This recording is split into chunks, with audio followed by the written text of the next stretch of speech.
All right, Pops, we have covered it here on the CarEdge channel for a while now. Automakers have made the very intentional decision to produce more expensive vehicles, some automakers even going so far as stopping production of their entry-level options. Well, we have some welcome and good news this morning.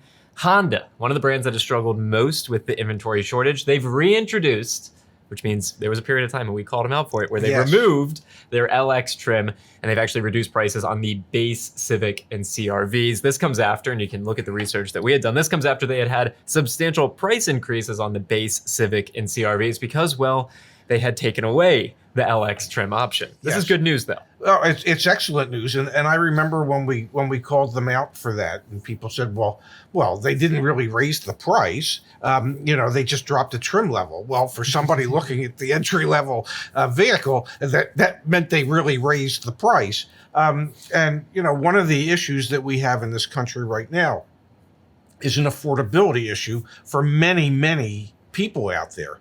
And if you drop your base trim levels, and your cars move up in price $4,000, $5,000, $6,000, that takes a lot of people out of the market.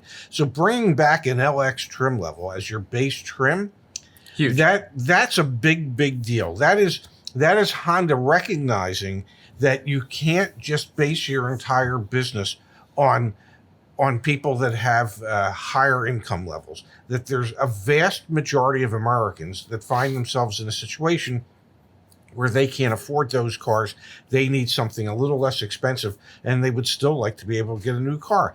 I think there's a huge market there that is somewhat untapped that many of the manufacturers have pretty much abandoned, and Honda's saying, well, we're not going to abandon it anymore. The direct quote from the spokesperson at Honda, there was unprecedented demand. So absolutely, you are spot on, Dad. Just to give some context here, the new LX Civic will be below $25,000 for a starting price, a $1,400 price drop, and the CR-V under $30,000, a price drop of $3,200. This is material, this is huge, and I encourage everyone out there, go search on CarEdge.com. Go search for an LE Toyota, because you can't find one nationwide, a new one, okay? So this is Honda, who is still struggling mightily, just like Toyota, just like some of the other Asian automakers are with producing vehicles. They're saying we're committed to this because we see the demand. And that makes sense because we have seen a seismic shift in how manufacturers are pricing their cars. What you're looking at, that is a chart that shows the number of vehicles that had a starting MSRP below $25,000, that's the blue line, and above $60,000, that's the green line. This goes from December of 2017 to December of 2022. And what do you see here, Dad? You see the divide in America. You see automakers choosing to produce $70,000 trucks. We're looking at you, Ford, with your average transaction price of an F-150 at $66,000. Well, it's an F-Series. It's not just the F-150. Thank you. Pops, we are super excited. CarEdge Insurance, what is it? What do we need to know? It's all your insurance needs in one place. Easy, simple, fast. Just give us some information, you get your quotes. CarEdge.com/insurance.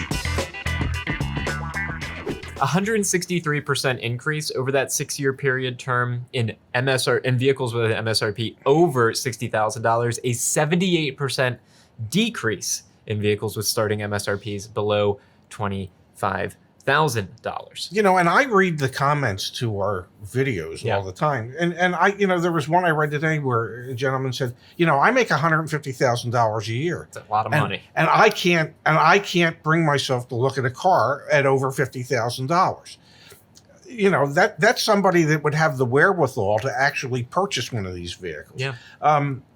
And there's a lot of people like that who make a very nice living that realize it's foolish to be buying $60,000, $70,000, $80,000 cars just because you make that kind of living, when all really you're trying to do is get from point A to point B.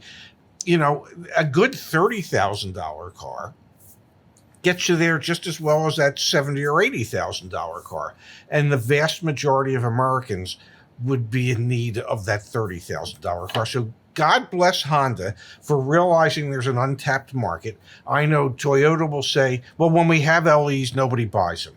Well, when I ran the mini store and we had just some base models, and the owner used to say, well, nobody will buy the base models.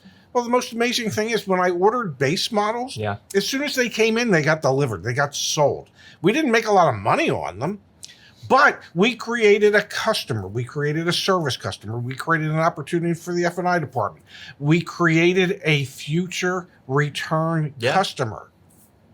So there is truly value in having lower priced cars and bringing people in at the base price, and then eventually over the course of their lifetime, allowing them to step up within your model line. I 100% agree. I'm proud that we've made the videos we have calling out automakers for this, and I'm excited that we're seeing our community influence their decisions. It will be profitable for Honda to make these entry-level vehicles. They will sell them like hotcakes, and I think that'll force other automakers to follow. I'm pretty sure.